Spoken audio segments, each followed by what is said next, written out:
Welcome back, I'm Ryan from Blue Water Gaming, and in this video we are taking a look at another Dark Souls 3 build. I know it's been a while since I've done one of these, but I have a few lined up to do, and I'm doing this one first because you will no longer be able to do what I did with this build after the next update from when this video goes out. It requires you to do the Tears of Denial glitch off of one of the trees down there to get past the doll door, and you can also skip Pontiff. I already made a video on this. I'll link that video down below on how to do it. But the reason why you need it is because you need to enter the Darkmoon Covenant. Now, the whole reason for doing this glitch is so that you can leave the forest open for invasions. Because to get past the doll door, which is right over there on the other side of the bridge, you have to go through the you have to go through the Cathedral of the Deep, which is on the other side of the forest. So that means that you can no longer have invasions come to your world in the forest. So if you want to be a host in the forest, you have to leave one of the two ways open.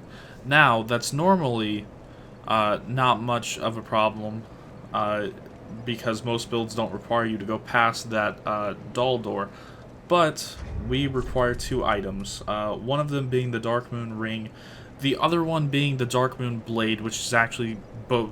That's all of the items that you get from the Covenant. But yeah, that's getting patched out, so you'll have to go through and not be a host in the forest if you want to make this build afterwards. So let's just start out with the stats. This is a one-shot build, like it says in the title of the video. Pretty much it's designed so that you can just pull off a quick combo to just kill pretty much anybody. And I got this idea from Oroboro, actually. His main build is like this, but his build is at level 120. I want to do level 50 PvP. So I just scaled pretty much everything back, and it took quite a bit of work. I actually had to scrap a whole nother character that had like 20 hours on it because I messed up. Yeah, as you can see, level 50.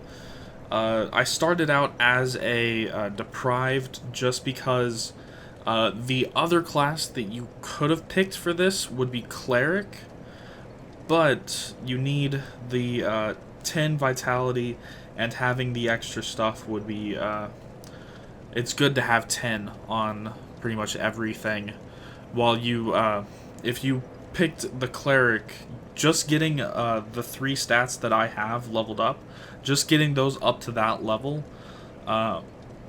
would also put you a level 50, and then some of your other stats would be lacking.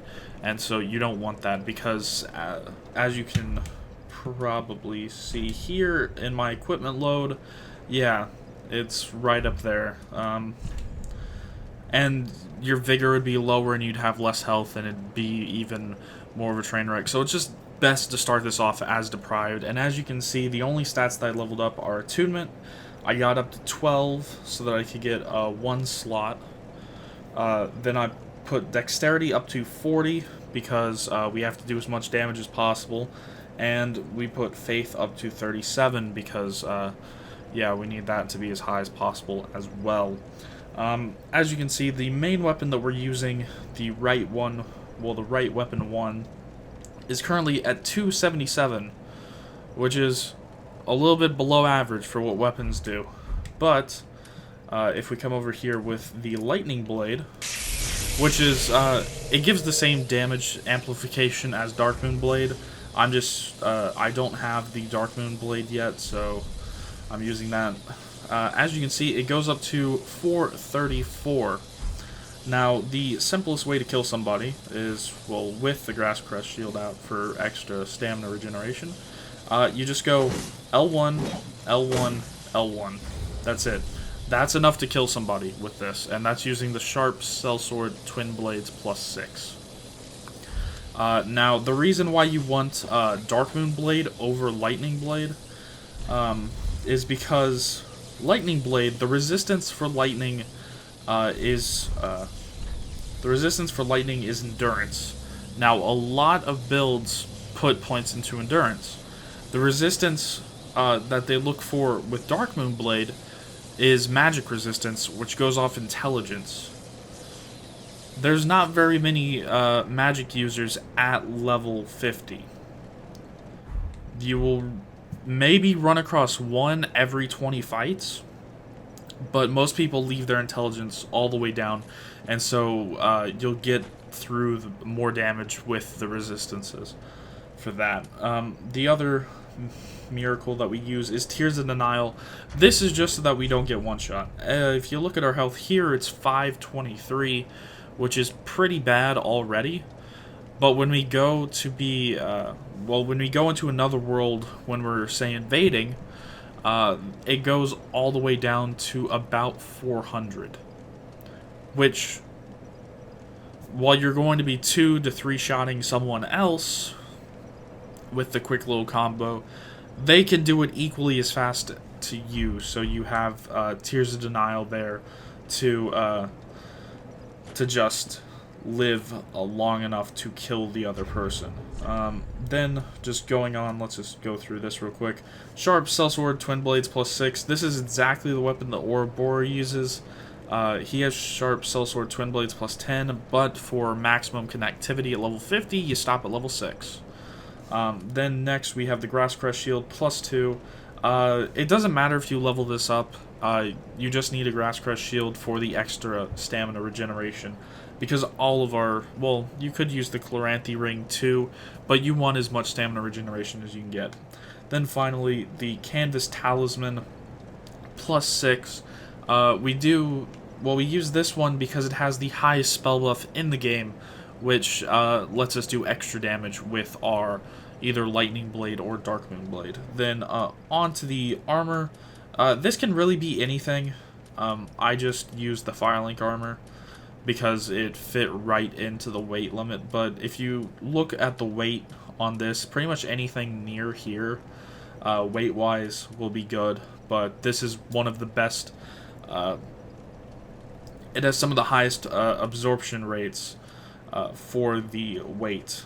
Then for rings, the Hunter's Ring, because we need the 5 extra points in Dexterity, because level-wise we actually only have 35 Dexterity. It's the Hunter's Ring that adds the extra 5.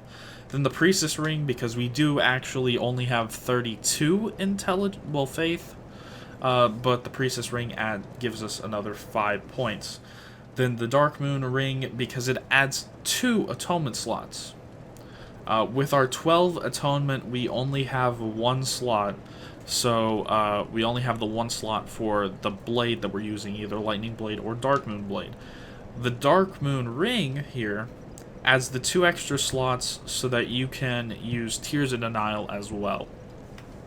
Then finally, this is a flexible ring slot. You can have the Chloranthy Ring or whatever. I just have the Covetous Silver Serpent Ring.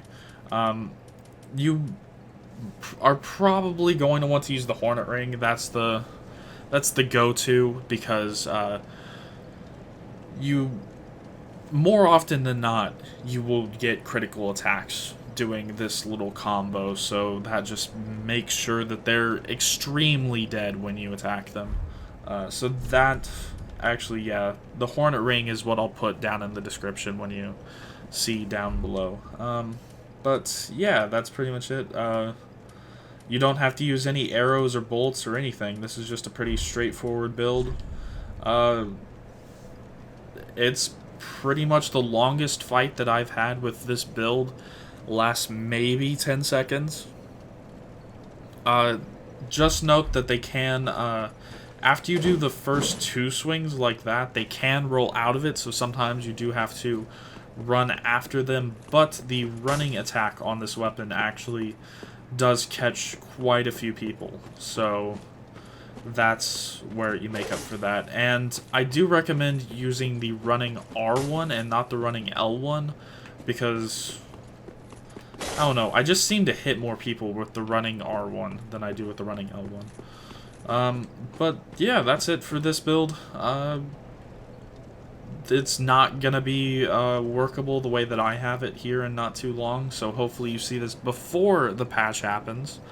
I'll probably put whichever patch it gets patched out in down the description if you want to just skip everything that I just said, because you came here to the end of the video. The whole build is down in the description as well. So, that's it. Remember, I'm Ryan from Blue Gaming, and as always, I'll see you guys in the next one.